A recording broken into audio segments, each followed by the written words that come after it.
اللهم افتح لي أبواب رحمتك. اللهم أنت ربي لا إله إلا أنت خلقتني وأنا عبدك وأنا على عهدك ووعدك ما استطعت. أعوذ بك من شر ما صنعت.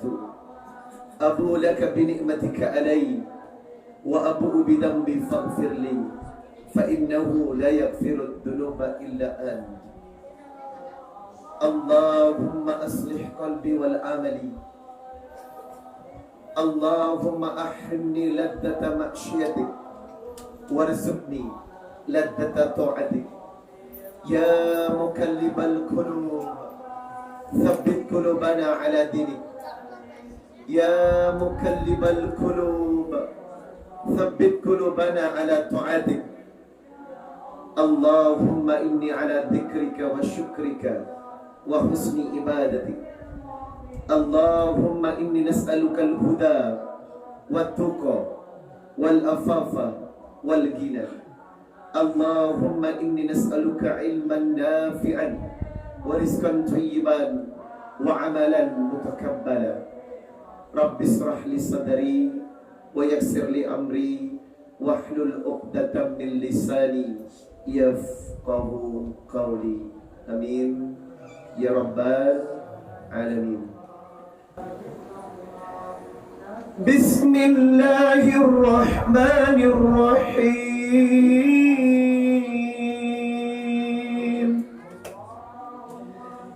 الرحمن علم القرآن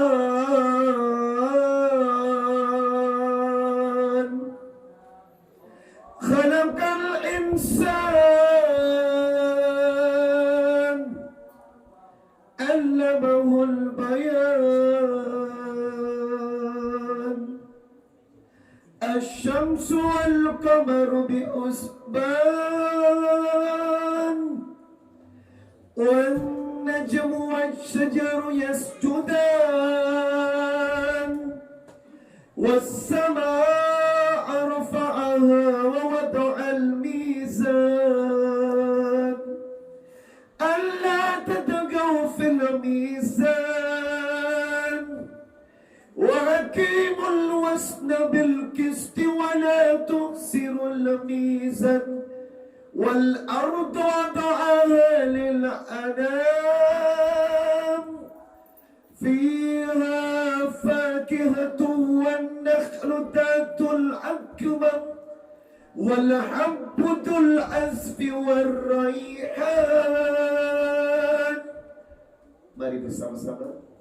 فبأي آلاء ربكما. Rasulullah dalam perang Badar itu terjadi di bulan Ramadan. Secara logika, fisik lelah, badan lemas. Tetapi perang Badar menunjukkan kualitas umat Islam bisa menghasilkan kekuatan yang luar biasa. Inilah yang disebut the power. Makanya saya nggak ingin Ramadan kita sambut dengan Bapak, apa kabar? Sehat Pak? Nah, keren. Ibu sehat? Lemes juga. Ibu sehat? Alhamdulillah, Masya Allah. Kita harus energizer. Kita harus semangat. Sebab Nabi berkata, Ja'akum syahru Ramadan, syahru barakah. Perjumpaan bulan Ramadan, kita sedang berada di saat-saat barakah. Anytime, setiap waktunya. Maka Nabi berkata, Ja'akum syahru Ramadan, syahru barakah. Futihat abwabul jannah. Di bulan ini, pintu surga dibuka. Wa kulikat abwabun nar. Pintu neraka ditutup. Wa sufidatis syaitan. Dan pengaruh setan itu dibelenggu. Makanya, harusnya umat Islam pada saat ini memiliki the power of iman. Kekuatan iman yang maksimal. Karena apa? 3 keuntungan yang dijanjikan Allah kepada kita. futihat aqwabul jannah wa qulikat aqwabun nar wa suffidatis syayatin. Pintu surga terbuka, pintu neraka tertutup, dan pengaruh setan itu sedang dibelenggu. Makanya harusnya di bulan ini peningkatan produktivitas ketaatan itu lebih tinggi kepada Allah. Sebab apa? Keuntungan-keuntungan diberikan Allah di awal sampai akhir Ramadan. Hadirin yang dimuliakan Allah, kita memasuki hari kedua ya, saat ini puasa ya. Jadi walaupun ada sedikit perbedaan, teman-teman di Muhammadiyah mengawali Ruqyatul Hisab 2 Ramadan, 1 Ramadan jatuh pada tanggal 2. Dan teman-teman sebagian termasuk pemerintah, saudara kita di NU menjalankan Ramadan besok. Jadi 1 Ramadan jatuh pada tanggal 3. Namun tidak bermasalah.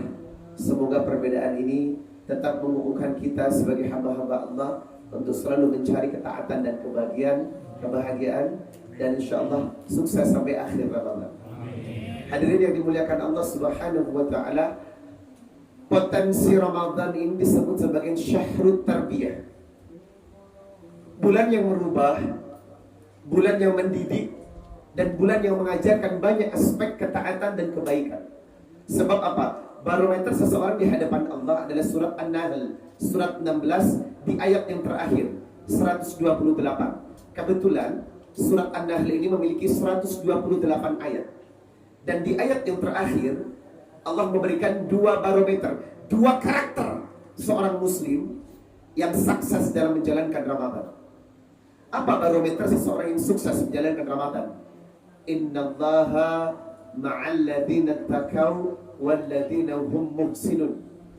Allah akan bersama orang-orang yang bertakwa dan bersama orang-orang yang berbuat baik.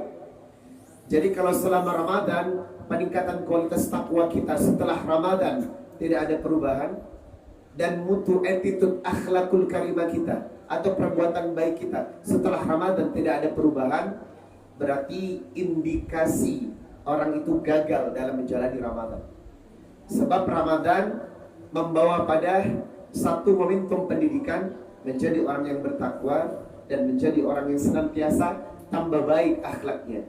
Innama bu'istu liutammima salihal akhlak. Maka salah satu tabiat diturunkannya Rasul adalah memperbaiki kualitas akhlak manusia. Jemaah yang dimuliakan Allah Subhanahu wa ta'ala, ada 3 landasan yang sering dipakai seseorang dalam menjalankan ibadah Ramadan. Landasan yang pertama adalah Quran surah Al-Baqarah 183. Ya ayyuhalladzina amanu kutiba alaikumus siyam kama kutiba alal ladzina min qablikum la'allakum tattaqun. Maka landasan Al-Baqarah 183 ini jelas. Kewajiban berpuasa sebulan penuh dengan the final destination. Tujuan dari puasa itu adalah merubah saya, merubah Anda. Kemana? La'allakum tattaqun, menjadi orang yang bertakwa. Maka harusnya uji materi puasa ini menjadikan kita lebih taat kepada Allah. Ukurannya, kalau Anda bisa tarawih sebulan penuh di bulan Ramadan, tetapi setelah Ramadan Anda meninggalkan salatul lail, salat malam, berarti kita gagal menjalankan uji material ayat 183 Al-Baqarah. Contohnya, kalau selama Ramadan kita sudah terbiasa berpuasa dan di luar bulan Ramadan kita meninggalkan puasa sunnah, berarti apa? Kita gagal menjalankan uji material Al-Baqarah 183. Oleh karenanya keberhasilan Ramadan ditentukan la'allakum tattaqun. Semakin bertambahnya takwa melalui kebaikan-kebaikan ibadah. Nanti kita lihat apakah musola al-muhajirin kekuatan sholat berjamaahnya masih seperti ini, atau semakin lama setelah Ramadan semakin luntur? Apakah isya berjamaah tetap bisa dipertahankan ramainya seperti ini, atau hari-hari di luar Ramadan semakin lama semakin sedikit? Karena Al-Baqarah 183 ini akan memberikan uji materi, karena tujuannya sudah jelas. la'allakum tattaqun. Harusnya setelah Ramadan musola ini semakin ramai. Lebih-lebih sholat Isya. Seorang muslim laki-laki yang meninggalkan sholat Isya berjamaah, ini kategori laki-laki munafik tulen 24 karat di hadapan Allah dan Rasul. Bapak Ibu tahu hadis riwayat Bukhari nomor 657 menjelaskan kepada kita, laisa shalah athqala 'alal munafikin. Tidak ada salat yang memberatkan untuk kaum munafik min salatil fajri wal isya, kecuali itu salat subuh dan isya.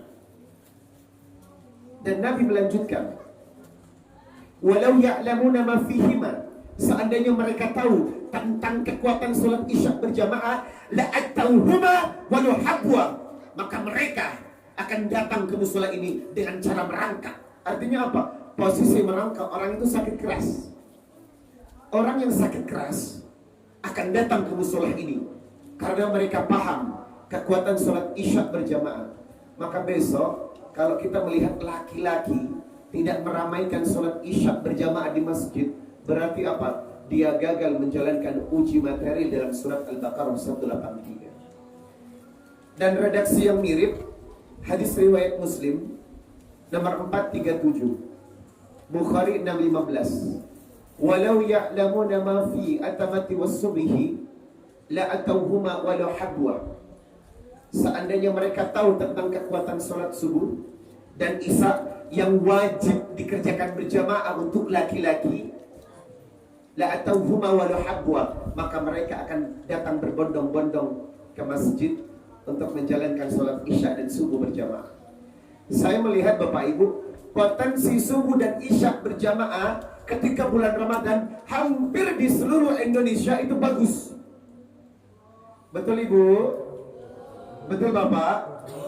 Potensi sholat subuh dan isya berjamaah ketika bulan Ramadan hampir di seluruh Indonesia itu bagus, tetapi temporary. 2 minggu pertama, 3 minggu Ramadan masjid kekurangan jamaah, soft sudah maju ke depan. Menjelang Lailatul Qadar, survei membuktikan mal dan masjid ternyata lebih ramai mal dipadati oleh masyarakat Indonesia. Berarti apa?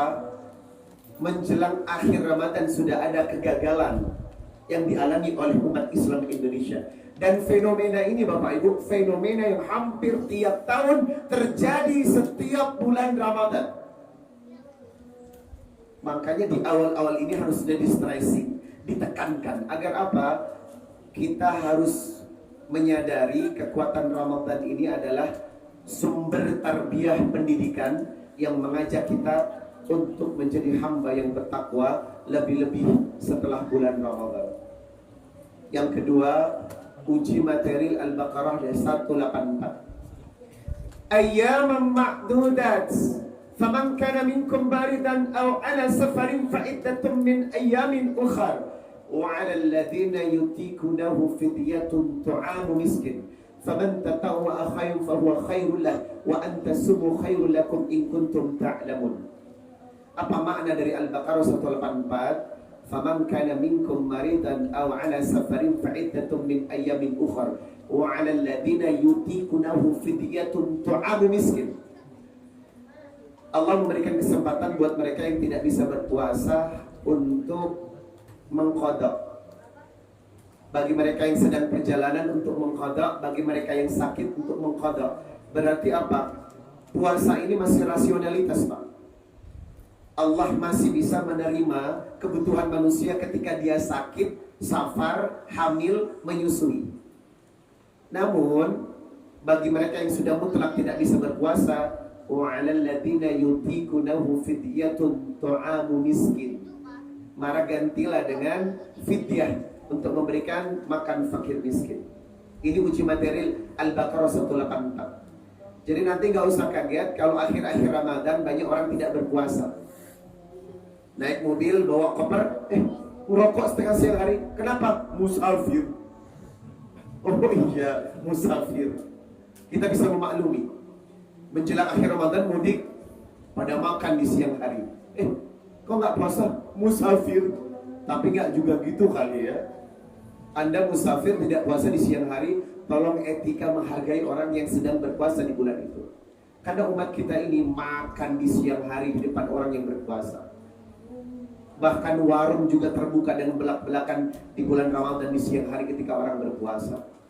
Makanya uji materi 184 Al-Baqarah mengajarkan kepada kita, bagi Anda yang safar boleh tidak berpuasa, menggantinya nanti di qada.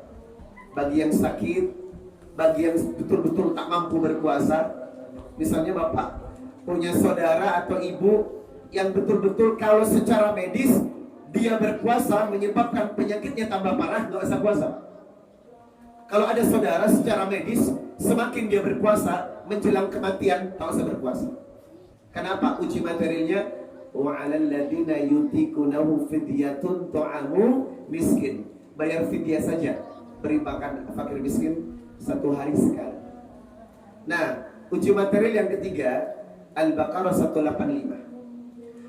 Syahr Ramadan alladzi unzila fihi al-Qur'an hudan lin-nasi wa bayyinatin minal huda wal furqan.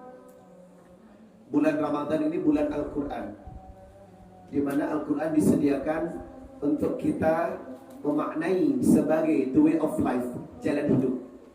Nabi berkata, taraktu fikum amraini lan tadillu ma tamassaktum bihima, kitaballahi wa sunnata rasulih. 2 perkara yang aku tinggalkan kepada umatku, selama umatku berpegang teguh kepadanya, tidak akan pernah sesat, Quran dan hadis. Maka Ramadan ini saatnya kita tidak TBA Pak, tuntas baca Quran. Kalau sekedar membaca tadarus banyak, hasilnya belum tentu sesuai dengan yang kita harapkan. Maka dalam hadis Bukhari dijelaskan, khairukum man ta'allama al-Quran wa 'allama.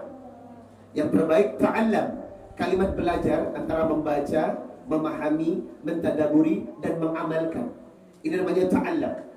Tapi umat Islam ini terjebak pada TBA, tuntas baca Quran doang. Kalau sekadar membaca 1 huruf 10, tetapi dalam kacamata hadis tidak cukup. Man ta'allam, orang yang belajar ada 4 fase: membaca, memahami, mentadaburi dan mengamalkan. Karena selama ini banyak orang membaca tapi tidak mengamalkan. Betul Ibu? Ibu sering baca Quran, tapi jawabannya apakah sampai ke taraf mengamalkan? Belum tentu. Contohnya, Ibu, Bapak, angkat tangan yang belum pernah ngomongin orang. Halo, Bapak, angkat tangan yang belum pernah ngomongin orang. Ada? Ibu ada?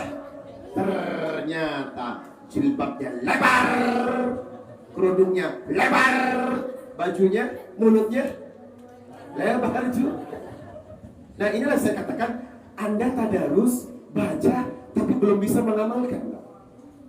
Seandainya umat Islam ini tatarannya sampai mengamalkan, keren. Karena apa? Hujurat Quran 49 ayat 12 menjelaskan, ya ayyuhalladzina amanu jtanibu katsiran minadh-dhann inna ba'datan itsm wa la tajassasu wa la yaghtab ba'dukum ba'dha ayuhibbu ahadukum ayyakula lahma akhihi maytan faqaritumu ittaqullah innallaha tawwabur rahim.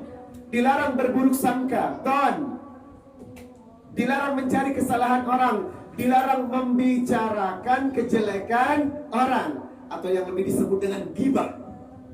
Hukum ghibah itu apa? Al-Hujurat menjelaskan, memakan bangkai saudaranya yang sudah mati. Sekarang jujur, apakah selama Anda hidup menjadi hamba Allah sampai detik ini, apakah Anda pernah membicarakan aib orang? Kalau Anda pernah membicarakan aib orang, dan Ibu juga pernah membicarakan aib orang, maaf, Quran hanya sampai di TBA, tuntas baca Quran. Karena Allah, demi Allah, orang yang membaca Quran dan dia mengamalkan isinya, tidak akan ada majelis ghibah. Tidak akan ada itu laku infotainment yang membicarakan aib orang, dan ternyata survei membuktikan penonton ibu-ibu paling banyak nonton gosip. Betul Pak?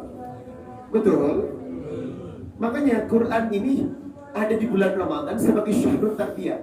Ramadan syahrul Quran. Ramadan bulan Quran. Agar apa? Tidak cukup TBA, tuntas baca Quran, tingkatkan menjadi TMA, tuntas memahami Quran, tingkatkan lagi tuntas mentadaburi Al-Quran, dan tingkatkan lagi pada faktor yang paling tinggi, tuntas mengamalkan Quran.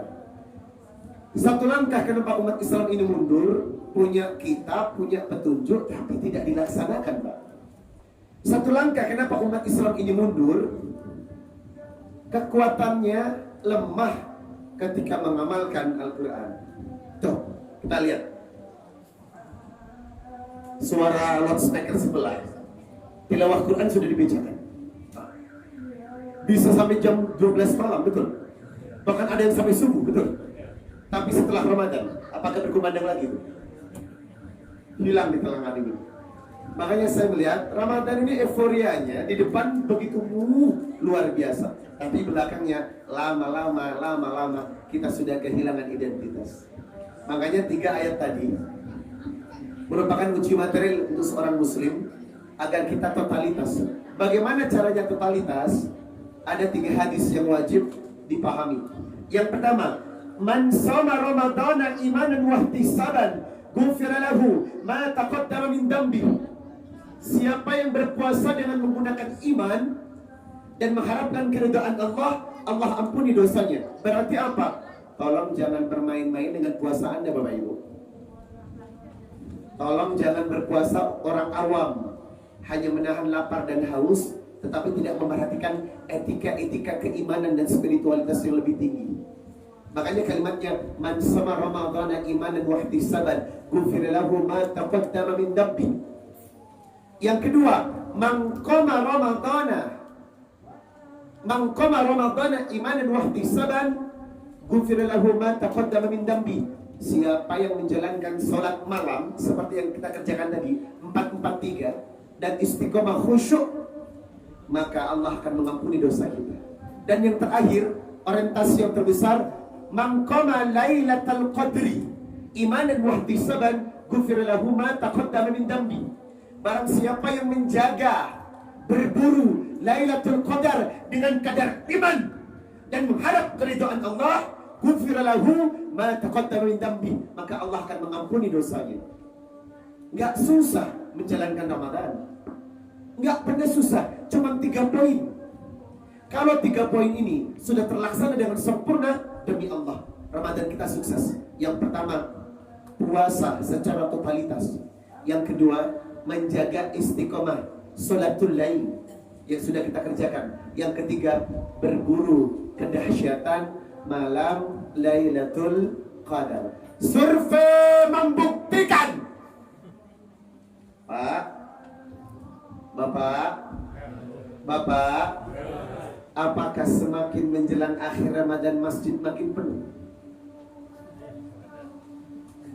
Boleh saya berikan testimoni? Bapak saksikan masjid di akhir Ramadan di Indonesia, apakah menjelang Lailatul Qadar, menjelang takbiran semakin penuh? Di sini makin penuh? Atau makin dikit? Terima kasih. Cukup 1 orang yang sudah menjawab. Makin dikit. Ibu, tiap tahun beliin baju baru? Buat anak-anak, atau jangan-jangan ibu juga beli baju baru? Betul. Ini sebuah adat yang ternyata merusak komitmen Lailatul Qadar.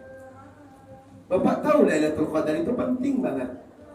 Walaupun sebenarnya jujur, tidak harus mendapatkan Lailatul Qadar itu di masjid. Apakah bisa seorang wanita yang haid tidak datang ke masjid, iktikaf di rumahnya, zikir kepada Allah, beristighfar kepada Allah di malam itu untuk mendapatkan Lailatul Qadar? Bisa. Apakah bisa orang yang mudik lalu ia berpikir kepada Allah dan malam itu mengharapkan Lailatul Qadar? Bisa. Apakah bisa orang yang di rumah sakit sedang sakit di bulan Ramadan dan ia berdoa berzikir kepada Allah, mengharap Lailatul Qadar datang padanya, bisa. Artinya apa? Masjid utama. Tetapi Lailatul Qadar pun bisa dinikmati orang dalam kondisi apapun, Pak. Sebab apa? Yang penting ada usaha untuk berburu malam Lailatul Qadar. Tapi faktanya menjelang hari-hari akhir biasanya umat Islam ini sudah mulai loyo, lemes. Beda dengan pertama dielap semuanya, kinclong, karpet di vakum, ramai luar biasa. Minggu kedua tambah maju. Apanya? Soft. Betul? Minggu ketiga ibu udah pindah, udah gak ada di belakang. Kemana bu tawafnya? Pindah ke mall. Malam takbiran tambah lupa diri. Karena apa? Ibu sibuk mempersiapkan malam penuh dengan masak. Sehingga besoknya di rumah kita orientasinya apa? Nastar, opor ayam. Tetapi kita lupa pada hakikat istiqomah yang harus kita raih. Padahal man sama Ramadhan thumma atsba'ahu sittah min Syawal kana kasiyamud dahr. Barang siapa setelah Ramadan dihajar dengan 6 hari puasa Syawal, maka Allah akan menampilkan puasanya seolah-olah berpuasa 1 tahun lamanya. Tapi kadang orang lupa untuk berpuasa Syawal. Kebanyakan langsung menikmati hidangan, makan seenaknya. Dari pagi makan nastar sampai sore, malam main cerek. Panas santan dikonsumsi, tidak mengendalikan hawa nafsu untuk makan yang sedikit saja. Harusnya begitu hari ini Idul Fitri, besoknya kita lanjut dengan puasa Syawal. Man shoma Ramadhana thumma atsba'ahu sittah min Syawal kana kasyamid dahr. Barang siapa yang berpuasa Ramadan, hari itu berbuka sehari aja di Idul Fitri, besoknya hajar dengan 6 hari di bulan Syawal, maka Allah akan menganggapnya berpuasa 1 tahun mutlak lamanya. Ustaz, apakah harus 6 hari mengikuti Nabi apa enggak? Pak, mengikuti Nabi apa enggak jawabannya? Ustaz, apakah harus langsung besoknya? Sekarang saya balik menjawab. Balik bertanya, mengikuti Nabi apa enggak? Kalau mengikuti Nabi, hari ini Idul Fitri, besok puasa. Walaupun boleh, nanti ajalah, masih seminggu ini banyak tamu. Hello, alasan lama-lama juga lupa puasanya. Karena kebaikan, setan itu pintar. Kebaikan kalau diundur, kelewatan gitu. Makanya kalau ingin mengikuti Nabi, hari ini Idul Fitri, nikmati secukupnya. Besok hajar dengan 6 hari Syawal, karena inilah bentuk komitmen uji material kita tentang tabiat sebuah istiqamah dan kemenangan setelah bulan Ramadan. Hadirin yang berbahagia, jamaah yang dimuliakan Allah Subhanahu wa taala, puasa yang diberikan kepada kita itu adalah amanat. Sebab kita sudah memegang amanat itu kepada Allah. Al-Ahzab 72. Inna aradna al-amanata 'ala as-samawati wal ardi wal jibali. Sesungguhnya amanat ini sempat dilimpahkan kepada langit, bumi dan gunung. Fa'abaina ayyahmilnaha wa ashfaqna minha. Tetapi mereka menolak, Bapak Ibu. Gunung menolak, langit menolak, bumi menolak. Wa ashfaqna minha. Ya Rabb, angkat tangan kami ya Rabb. Kenapa angkat tangan? Wa ashfaqna minha. Saya takut berkhianat. Dan lucunya lagi, kita membusungkan dada ke depan dan berkata kepada Allah, wa hamalahal insan. Saya ya Rabb, wa hamalahal insan, dan Anda dengan saya ambil amanat itu. Innahu kana zaluman jahula. Akhirnya banyak manusia yang berkhianat kepada amanat, bersifat zalim dan jahil. Ini yang tidak kita inginkan. Puasa ini amanat yang diberikan kepada kita agar apa? Setelah Ramadan kita menjadi hamba yang lebih baik, lebih taat, lebih berakhlak, dan lebih mencintai Allah dengan kadar yang totalitas dan sempurna. Karena Bapak dan Ibu, saya punya 3 transaksi perjanjian di hadapan Allah. Perjanjian pertama, Quran Surah Al-A'raf 172. Wa id akhadha rabbuka min bani adam min dhuhurihim dzurriyyatahum wa ashhadahum ala anfusihim alastu bi rabbikum qalu bala shahidana an taqulu yawmal qiyamah inna kunna an hadza ghafilin. Alam ruh diciptakan sebelum ditiup ke jasad, ruh disumpah. Alastu bi rabbikum, apakah aku ini Rabb kalian? Wa qulu bala shahidana, ya Rabb, engkau adalah Tuhan kami. Berarti apa? Ruh telah bertransaksi kepada Allah untuk setia dan taat kepada Allah. Yang kedua, Quran surah Al-An'am 162. Kul inna salati wa nusuki wa mahyaya wa mamati lillahi rabbil alamin. Salatku, ibadahku, hidupku, matiku hanya untuk Allah. Ini transaksi Anda loh. Anda bersumpah kepada Allah. Kalau hidup kita semuanya untuk Allah. Faktanya, saya serahkan kepada Bapak Ibu. Apakah betul-betul hidup ini kita dedikasikan untuk Allah selama hidup? Atau jangan-jangan urusan dunia melampaui frekuensi kita kepada Allah. Hingga apa? Sinyal kita kepada Allah terputus. Roaming. Kalau sudah roaming, doa Anda tidak dikabulkan. Kalau sudah roaming, hajat Anda tidak dikabulkan. Kalau sudah roaming, masalah berdatang. Kalau sudah roaming, apa yang kita inginkan tidak sampai kepada Allah. Karena roaming. Nah, kenapa bisa roaming?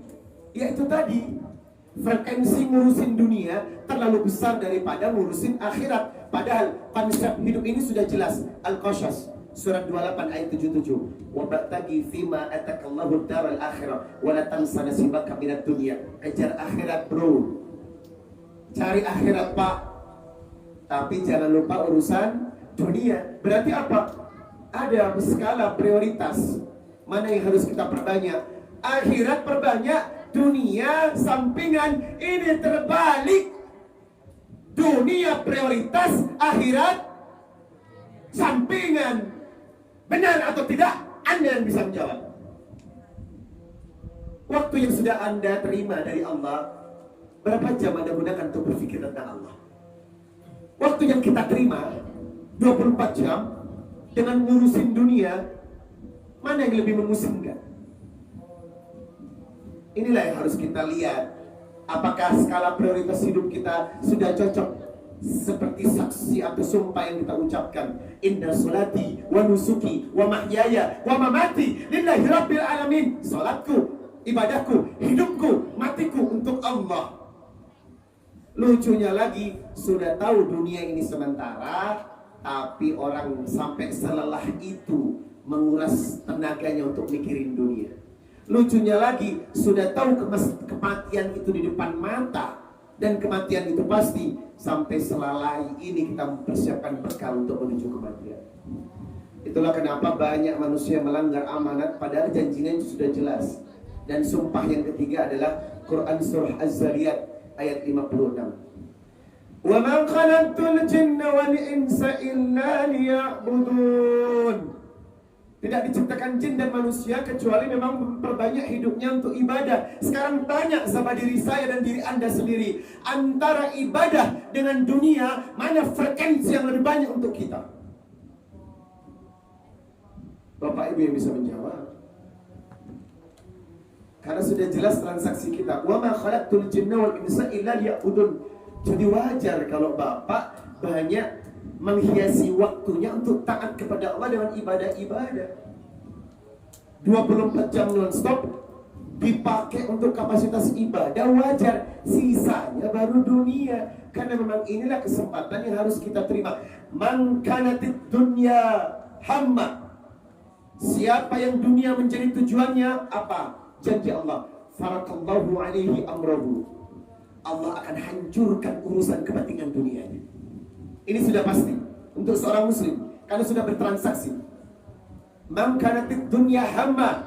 Siapa dunia menjadi tujuannya, farakallahu alaihi amrahu. Katakan kepadanya, Allah hancurkan urusan kehidupannya. Wa ja'ala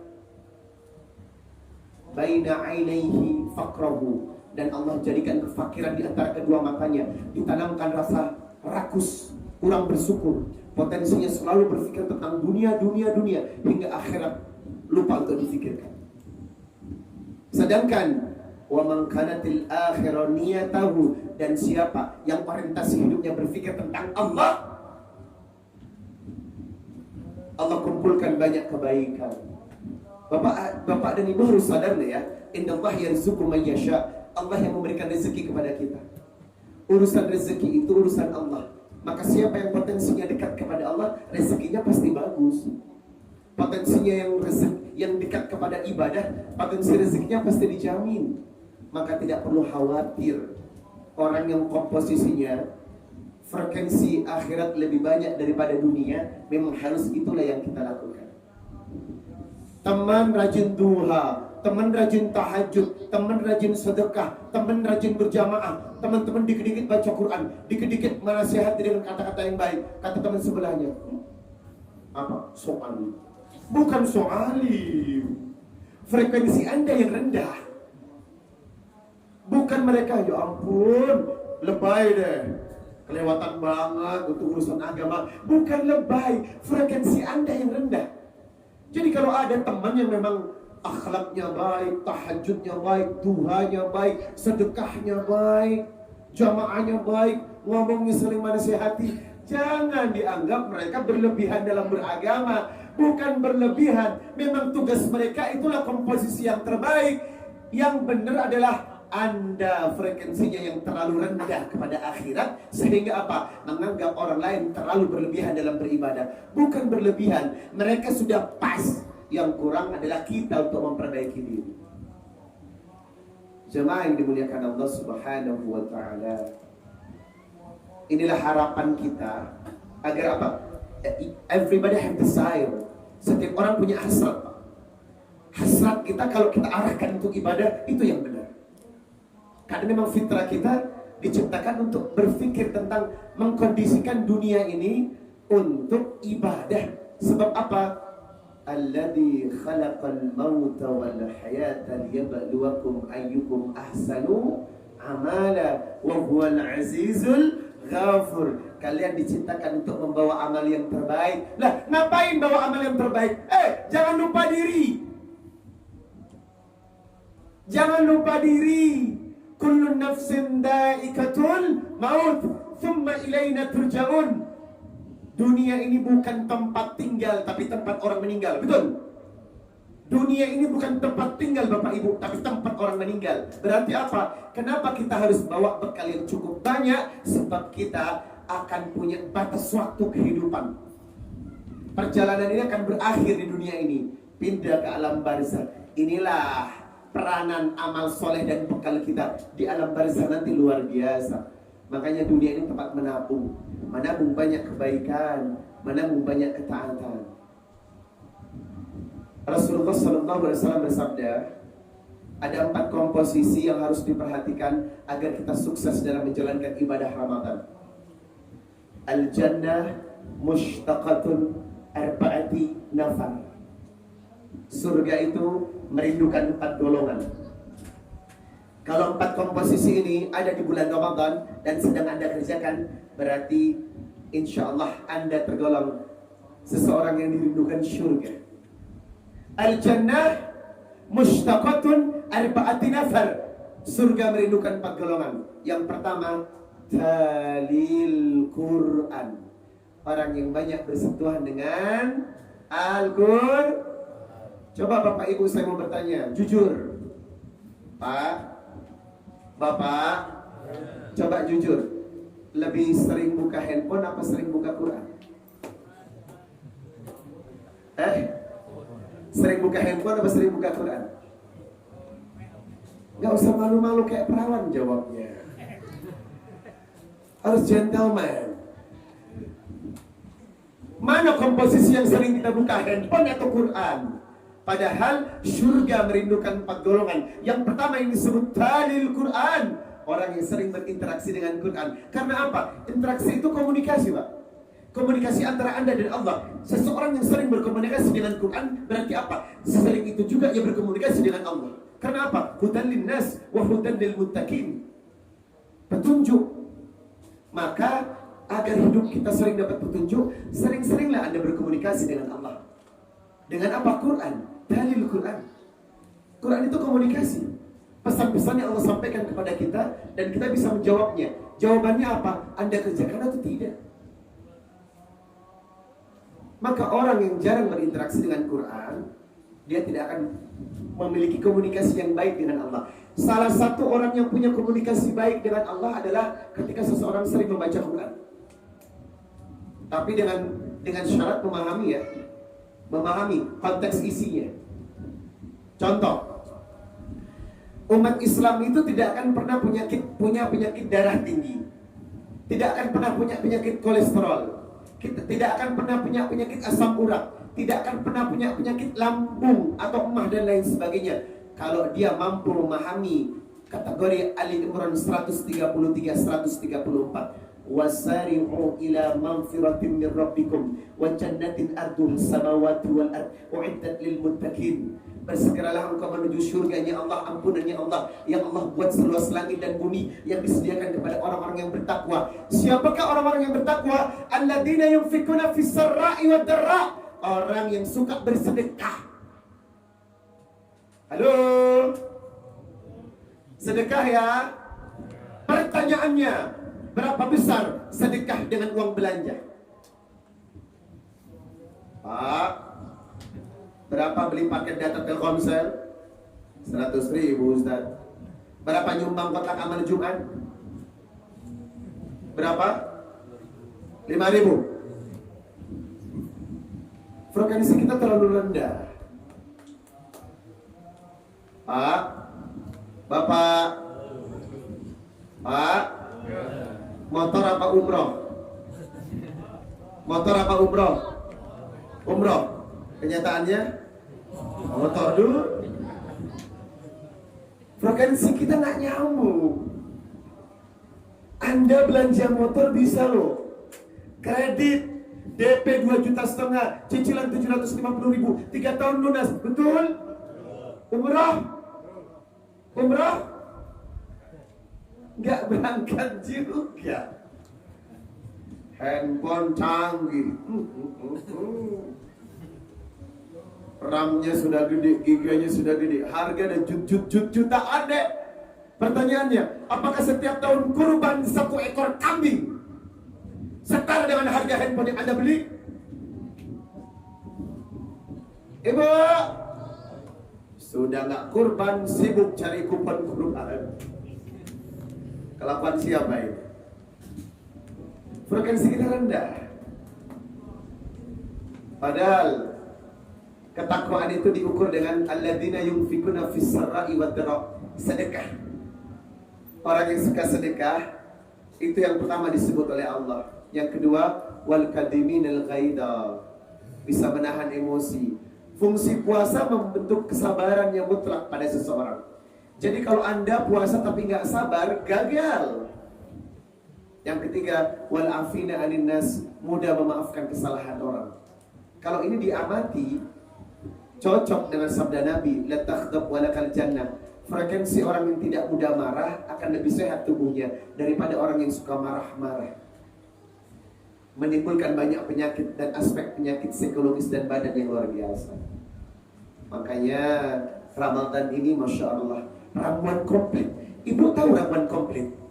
Ramadan ini ramuan komplit, Pak. Apa? Segala kebaikan yang mendidik orang untuk mendapatkan apa yang dia inginkan. Doa, harapan, kesehatan, rezeki, semua ada di bulan ini. Makanya jangan sia-siakan every second, setiap detik di bulan ini. Jangan, Pak. Setiap detik manfaatkan. Karena penting banget. Setiap detik. Kurangi yang nonton handphone, kurangi dulu sedikit. Manfaatkan untuk berinteraksi. Every second. Setiap detik Anda lewatkan di bulan Ramadan, rugi. Setiap detik Anda manfaatkan untuk tidak ibadah di bulan ini, rugi. Karena apa? Ini ramuan komplit. Ramuan komplit. Bulan ini mengabulkan apa yang kita inginkan. Bulan ini membuat kesabaran seseorang ditingkatkan. Bulan ini adalah bulan yang berarti keimanan. Makanya ramuan komplit. Jangan sia-siakan every second, setiap detik di bulan Ramadan ini. Yang kedua, yang dirindukan surga, wahafidil lisan, orang yang bisa menjaga lisan. Percuma orang puasa tapi lisannya nggak dijaga. Percuma. Tapi bukan juga cuman menjaga lisan di bulan Ramadan. Jangan ngomongin orang loh. Kenapa? Bulan puasa. Maksud lo nanti aja. Habis lebaran kita ngomongin orang. Ya nggak begitu juga. Wahafidil lisan. Menjaga lisan, tarbiyahnya di sini. 11 bulan berikutnya Anda sudah terbiasa bisa mengelola lisan. Indonesia ini aneh, Pak. Aneh banget. Bapak dan Ibu, kita mendapatkan penghargaan dari Microsoft Word. Microsoft. Kita mendapatkan penghargaan dari Microsoft dari data pengguna media sosial. Negara mana yang mulutnya paling nyinyir? Selamat. Jatuh kepada negara plus 62. Siapa pemilik plus 62? Indonesia. Negara Anda loh. Negara terbesar muslimnya, tapi mulutnya juga ternyinyir di dunia. Penggunaan data sosial media, cyberbullying, menghina, menyakiti, menjatuhkan orang. Bahkan Bapak tahu, Indonesia punya perusahaan buzzer. Anda dibayar per kalimat 10.000 untuk menyerang orang. Padahal wahafidil lisan, yang dirindukan surga adalah orang yang bisa menjaga lisan. Maka puasa ini percuma kalau dihiasi dengan kalimat-kalimat ngomongin orang, nyakitin orang, melukai orang. Percuma. Berdebat. Percuma. Karena kita intinya adalah wahafidil lisan. Yang ketiga, wa mud'imil ji'an. Orang yang suka kasih makan. Ayo, bulan Ramadan biasakan kasih orang iftar, buka puasa. Karena memang inilah yang dirindukan surga. Yang keempat, wasaim Ramadan. Orang yang menjalankan puasa Ramadan dengan sempurna, dengan mutlak, dan dengan luar biasa. Intinya pertemuan ini yuk, mumpung baru 2 hari Ramadan kita hadapi. Hari-hari berikutnya, every second, kita hiasi dengan uji materi yang sudah saya sebutkan tadi. Puasanya berkualitas, sholat malamnya berkualitas, dan yang ketiga, berburu Lailatul Qadar dengan berkualitas. Ini yang akan kita tuntaskan sebulan penuh. Dan hasilnya kita akan lihat nanti, apakah Ramadan cukup menterbiah diri kita untuk menjadi orang yang sukses, atau Ramadan justru menjadikan kita gagal total. Insya Allah jawabannya nanti setelah Idul Fitri. Kita akan melihat semakin kita dekat dengan ketaatan, semakin kita dekat dengan kebaikan, semakin kita mampu menjalankan ibadah-ibadah, menghiasi waktu untuk kepentingan Allah, dan frekuensi kepentingan dunia semakin rendah, berarti kita akan sukses menjalankan ibadah Ramadan yang sedang kita raih, dan hasilnya akan kita nikmati nanti. Semoga yang sedikit dari saya ini akan memberikan spirit untuk tidak membuang-buang Ramadan, because every second, setiap detiknya Ramadan akan menentukan nilai kita. Bagaimana setelah Ramadan, menjadi yang sukses atau loser, menjadi pecundang atau menjadi orang yang gagal, hanya menikmati puasa euforia saja, tapi tidak merubah rasa khusyuk kita kepada Allah, rasa cinta kita kepada Allah. Saya berharap semoga yang duduk di sini tergolong orang-orang yang istiqamah di hadapan Allah Subhanahu wa Ta'ala.